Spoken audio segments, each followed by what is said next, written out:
shot and they missed me. The dirt flew right by my leg and I dropped my rifle and my buddy was behind a tree, another tree, and he shot him out of the tree up there. Boy. Where were you when, like, where were you at when Pearl Harbor was attacked? Like, were you in your barracks or anything? I was on guard duty the night before, and our orders were anybody coming into the gun park area, and if you have a password, if they don't know the password, shoot them.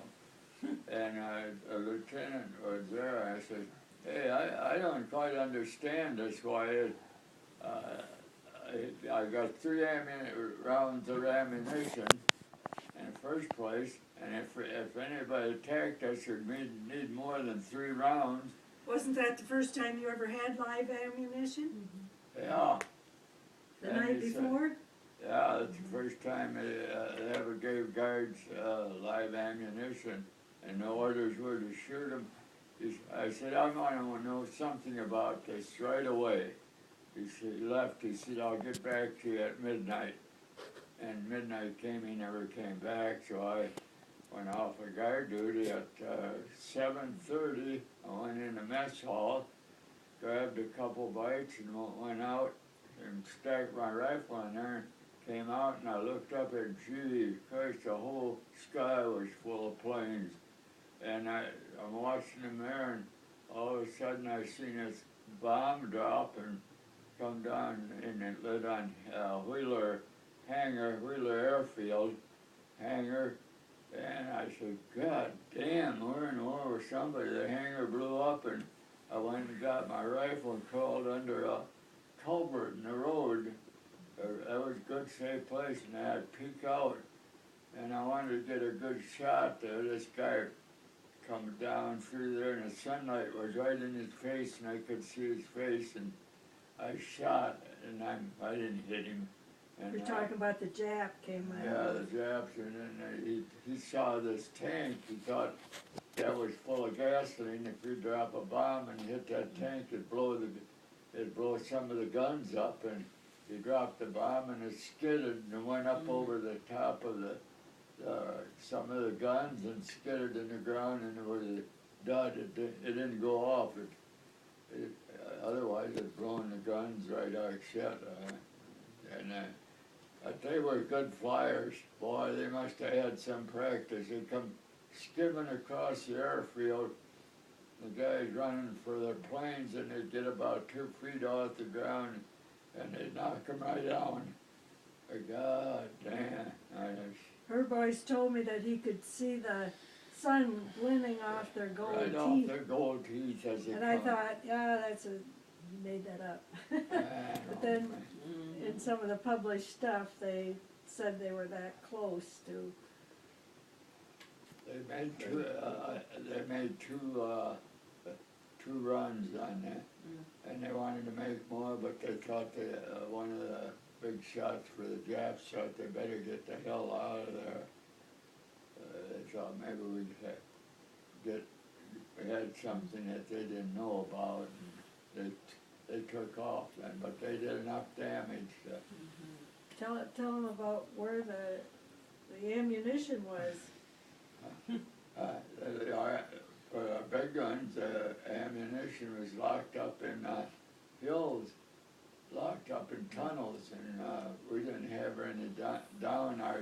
Our big guns were set in traveling position. We had the director, height finder, and all this other equipment to hook a gun up, and we didn't have any ammunition. It's locked up in the hills, and they can't find a guy to open the gates to get the gun. The guy with the key, they couldn't find At him. 2 o'clock that afternoon, Jeez. before we got an ammunition for the big gun. So they knew something was happening. Yeah, somebody got messed up there. And then too, Ed, I think we're too complacent. We're on an island and all, and had a lot of sun and fun and swimming and that. And one day we went out and fire the big guns at a sleeve, a plane at the whole, pull a sleeve, so we got all ready and got it, so we got orders to fire, and, we damn near shot the plane down.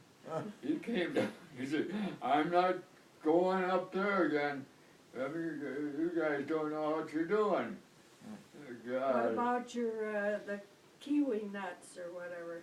Oh, and I went up in the hills to practice, but there was a unit ahead using live ammunition, and we couldn't go up in there till they got done. We were next, and so we were laying around, there's nuts, these nuts on the ground, and like guys do, they start eating them, you know, and goddamn, they were good nuts, the cocoon nuts, we didn't know what they were. But boy, a half hour later it started, they make X-lax out of them. Oh. We had to go in, it was a mess. You couldn't They find really a make stool for X-lax 2 or 3 hours. It's like a cocoa nut or something, or? Yeah, it's a little bitty nut and it has Really? a soft shell. And they just used little pieces of them in X-lax. And here we was eating those, but peel them. Boy, these are good. Yeah, but, The whole company had to go to the bathroom at the same time. Nobody warned you? The neighbors didn't warn you? Ain't the nuts. boy, talk about it. Woo! And there was no waiting. When you had to go, you went. It was in your pants or. What about where was that lieutenant was out in the toilet, out in the water? When the Japanese came up to him, where was that? That was unmaking. They built outriggers out so when you go to the bathroom, then the tide would take that stuff out. And so this lieutenant sitting on there. The island's secured, you know, and so when it's secured, well, you don't have to carry your gun.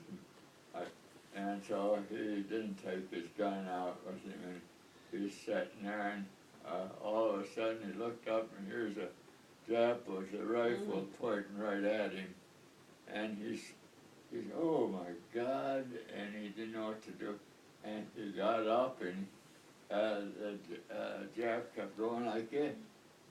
He's surrendering to the. He wasn't gonna kill him, he was trying to surrender. Yeah. Well, he's on the cramper. He's on the grabber, and he's the one with the weapon. Never in my life will there ever be an episode like that again.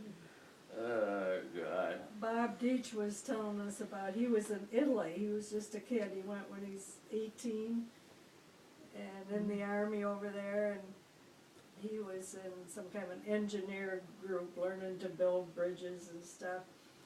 So he and a guy were working at something, and the other guy walked off, and here he's standing, just a kid. Here came 6 Germans with guns. And he thought, boy, this is it. They were surrendering to him. He didn't know With what the heck to weapons. do. Wow. You know, here they are.